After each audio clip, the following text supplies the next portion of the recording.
This is a true-to-life experience of the Iho Agrarian Reform Beneficiaries Cooperative. I am an ERB member of this co-op, and from 2005 up to the present, I am designated by the board as the general manager. So the objective of this presentation is to share with you our actual experience being ERBs in implementing our contracts with Iho Plantation and eventually reassigned to Lapanday Foods Corporation. Of course, parang mayroon kayong full understanding on how we started. Ito ang aming early beginning. So in 1995, Iho Plantation or HPI, located at Barangay Madaong, Tagum City, province of Davao del Norte, offered to the government its 1,439 hectares of land to be covered under CARP through the voluntary offer scheme. So what did DAR do? They identify and qualify the potential CARP beneficiaries of Iho Plantation. So that identification and qualification was not easy. No? It was not easy for DAR because during that time, there were employees who have negative reactions. Alam nyo, ang sabi nila, kung sino ang pumirma, hindi babayaran ng exit pay. So marami talagang hindi pumirma. So ang nangyari, DAR personnel reached out the farm workers in the field just to let them fill up the land distribution folder. Our motto that time was Mambibing Agunod, if I am right. So it took DAR more than 1 year to finish identifying and qualifying the CARP beneficiaries. For our co-op, because in Iho Plantation, we organized through the CDA. It was the CDA who facilitated our General Assembly, and we decided to form and organize 3 cooperatives. I belong to Co-op B or HARBCO. And as per CLOA, we have 724 CARP beneficiaries qualified by DAR. So we were organized on October 28, 1996. Then after which, we acquired our legal personality with the CDA on December 10, 1996. Ito ang aming certificate of registration. Nagpare-register na kami under RA 9520. Kung tingnan no, si Ma'am Lisera Juarez na ang pumirma dyan. Okay, what happened? By January 2, 1997, HARBCO assumed tillage of the 520 productive hectares farm planted with Cavendish export quality bananas, originally grown and managed by Iho Plantation Incorporated. So, during our first 2 years, HARBCO, we sold our bananas to Iho Plantation Incorporated based on our 2-year MOA. Entered into by HARBCO with HPI on February 4, 1997. Ito ang Memorandum of Agreement namin. Then, what happened? When we started tillage of the farm January 2, it was only on March 20, 1997, during our first special assembly, wherein DAR awarded us the Certificate of Land Ownership Award containing 579.2060 hectares. This is the gross hectarage. Yung 520 is the productive. So this is our title. Issue. Was it legal when HARBCO entered into a MOA with HPI on February 4, 1997, but they were only confirmed by DAR as ERBs through the CLOA, which was awarded to them only on March 20, 1997? Parang pumirma kami ng kontrata pero hindi namin alam kung talagang confirm ba kami bilang ERBs through the CLOA. Okay, second, because this is part of the implementation of our contract. We call this the untold story of the HARBCO conflict. So in October of 1998, second year, when HARBCO's MOA with HPI was about to expire, hindi ko pangalanan ang itong company ito. Financed by a certain company, majority of the board initiated secret nightly meetings with some of our ERBs. The agenda was to rescind the contract and will no longer negotiate with Iho. This had caused division and trouble among our ERB members. Some were also convinced. Why convinced? Because that time, that certain company promised, aside from the higher purchase price, promised them to pay their exit benefits, of which Iho Plantation during that time had not yet fully paid. Meron pa silang mga payable sa mga tauhan na 1,400 plus employees, former employees. So what happened? And so on December 3, 1998, this is the second year, a HARBCO referendum was conducted in order to resolve the issue, whether or not to negotiate with HPI. What happened? Strong majority of the ARB members voted yes, and only 253 out of 724 voted no to negotiate with IHO, which paved the way to the birth of the so-called HARBCO yes and HARBCO no. Because majority of the board voted for no, but majority also of the members voted yes, what did the JA did? The JA created through a JA resolution and negotiating panel for this purpose to negotiate with Iho Plantation. So, ang nangyari, after more than 2 weeks, December 23, HARBCO and HPI, or the former landowner, entered into a 10-year banana sales and marketing agreement, or we call this as BSMA, and was ratified by the General Assembly on December 28, 1998. But despite of the ratification of the BSMA, yung ibang kasamahan namin na tinatawag na during that time na new group, continued their struggle. So in February of 1999, third year, armed with a TRO from Darab, the new group occupied and controlled 40% of the plantation. They harvested the bananas and sold this to that certain company I mentioned earlier. And this lasted for more than 2 months. After the expiration of the TRO, the US group, determined being the majority, regained the area controlled by the new group on the dawn of April 23, 1999. That April 23, 1999 was the first bloody clash. Madugo talaga yan, isang patay niyan. No? That left one ARB died and several wounded, and some were put in jail. That April 23 incident had aggravated the conflict. Both factions strengthened their forces, both armed and unarmed.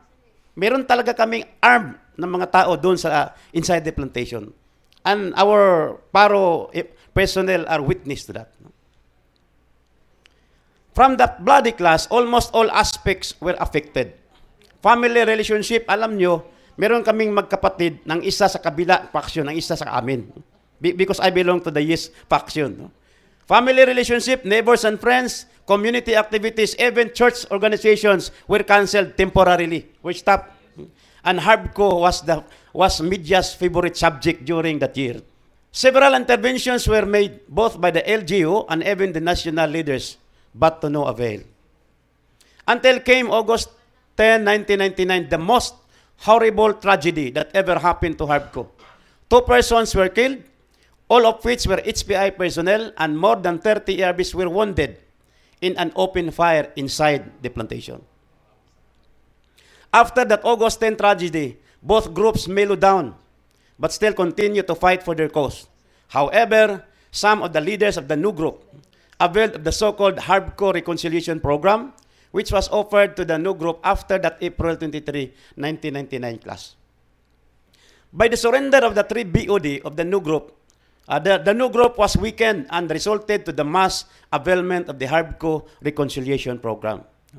Finally, in July until September of 2004, all of the new group returned to the fold of HARBCO. We call this as the homecoming. They attended a trade live-in seminar to bridge the gap of the two warring factions. Doon namin ginawa ito sa Shrine Hills, sa Matina. Kasi maganda doon ba ang ambience. Nag-invite kami ng taga-Maro, taga-CDA, and even from certain priest, in order to bridge the gap. So that's the untold story. But after the untold story, meron na bang unexpected other group? Tinatawag ang sarili nila Victory Farm Cooperative. Ito talaga ang dynamics ng cooperative. While the new group was on their way home, the former BOD chairperson, with the secretary and operations manager, plus other farm supervisors and ARB members, secretly organized another group. Alam nyo, pag may power struggle, yun ang mangyari. Kasi their term being officers are about to expire, sir. Totoo talaga yan. So, we wonder why the CDA registered them. Knowing the fact that they are the same members from HARBCO, they acquire legal personality from the CDA. No? Dapat pakinggan ito ng CDA, bakit dapat regulated yung pag-register. So in May 3, 2005, presided by the former chair who formed this Victory Farm Co-op, we had a special General Assembly to resolve an issue, HARBCO partition. What happened? We were caught by surprise because in that assembly, their group had an alliance with the no group. We were caught in surprise. Nag-tactical alliance sila. So nangyari, and so the results of the referendum was a simple majority in their favor. In as much as HARBCO partition is tantamount to division of cooperative, and as per Article 20 of RA 6938, 2/3 vote is required for division of cooperatives. And so legally, their number did not suffice because it was only a simple majority. After that assembly, those who joined the BF Co-op filed an irrevocable mass resignation with HARBCO to seek greener pasture and were granted. The previous BOD chairperson, who was then the acting general manager that time, and the BOD secretary, who was then the executive secretary, were both terminated with cause by the board for committing serious and grave offenses. The BF Co-op did not prosper. Their proposed banana farm somewhere in Laac, Compostela Valley Province was not materialized. Their leaders were penalized, and so some of their supporters joined back with the present officers and management staff during that time. Okay, the next is the happy years of the cooperative. Hindi naman siguro kanabang lunlun kaguol, doon na po may kalipay sa HARBCO. No? We call this as the happy years. Why? Because these were the years we ended with positive bottom line. These were in 2000 to 2003, 4 years. No? Okay, in 2000, we have a positive of 29.65 million. No? So tingnan nyo, di ba mga happy ang ano nila? In 2001, we have a positive of 47.37. Huh? Then, in 2002, we have 10.87 million. Then, by the last year, mayroon kaming positive surplus 12.38. During those 4 years, HARBCO members received 5,000 pesos per quarter as financial assistance. Huh? So, happy ang mga asawa nila. Kasi may pera yung pitaka nila. No? Positive results were attributed to the volume production. We were able to produce as high as 4,243 boxes all in, Class A and B, per hectare. But aside from the good production, parang nag-cooperate din ang foreign exchange namin. While other businessmen worry when the peso will weaken, but in our case, we will be happy because dollar-based kami. Every time weekend ang piso, wow, nga naman. Because that time, per dollar, merong 56 pesos foreign exchange. Oh. Happy kami pag ma-weekend ang piso. That's the other way. Then, during that time, there were no major calamities. Partly happy. During those years, and HARBCO was not paying yet the amortization of its irrigation loan with Land Bank. However, HARBCO was religiously complying, paying the land amort to Land Bank accordingly during that time. So during that time, we were able to purchase almost 1 hectare lot wherein we constructed the admin compound. No? So we transferred in 2002, we built our security building, we have our canteen, and we had also our clinic as well as our consumers building. No? So those were the happy years. Pero kung may taob, meron ding hunas sa dagat. We call this the struggling years of HARBCO. When did this happen? After 4 years of rejoicing, HARBCO suffered successive years of net loss. No? In 2004, 41 million, 2005, 26, 2006, 33, 2007, 32, and 2008. The last year wherein HARBCO was the one managing the farm before LFC took over the farm, 40 million. No?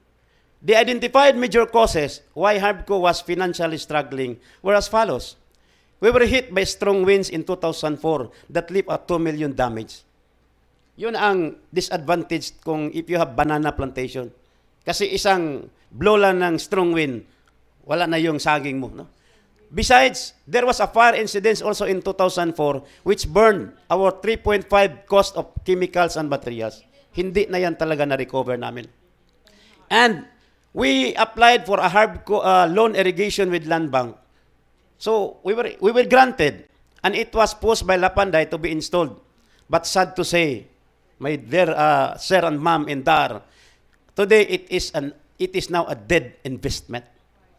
Definitely. Kasi yung sources of water namin are deep wells. It only operated for almost 2 years. But after that time frame, all our deep wells bogged down. wala na kaming supply ng tubig. Andun ang irrigation lines, pero yung supply ng tubig, wala na. So ngayon, it's a dead investment. But the most devastating of them all was the aerial spray scam. In fact, tinakol ito namin sa second hearing sa congressional inquiry. No? That happened in 2004 but started in 2001 until it was discovered in 2004. No? And we have the biggest opportunity lost because we have the biggest area. Per computation sa aming budget officer, we have a 78.3 million opportunity lost. Documented yan. At sino ang may kagagawan yan during the time and until now? It's Lapanday Foods Corporation who is giving us the Sigatoka Control Services. In fact, this coming May 21, yung isa sa mga in-charge namin sa aerial Sigatoka Control Services ay dalhin ko doon sa hearing nang siya na talaga magsabi kung paano talaga ito nangyari. In 2007 also, a year prior to LF6 takeover, the No Group ERB secretly conducted series of nightly meetings, again just to convince the members to support partition of Harbco, which was the addendum in our 2005 Special General Assembly.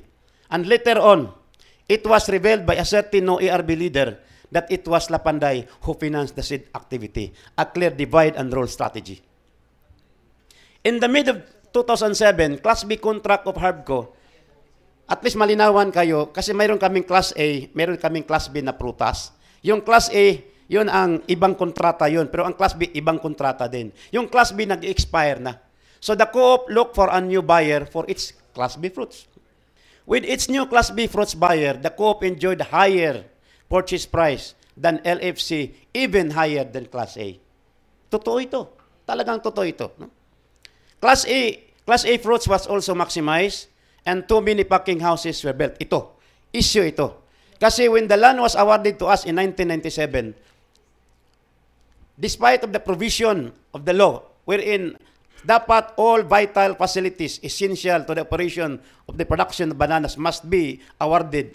But in our case, all vital facilities, packing houses, airstrip, farm roads, cableways were excluded in the award. In fact, kahapon pa, merong field inspection doon sa amin kasi meron ng coverage and we're happy for that, ma'am. Pero aywan ko kung hindi yung landowner. No? The co felt satisfaction being free from low purchase price.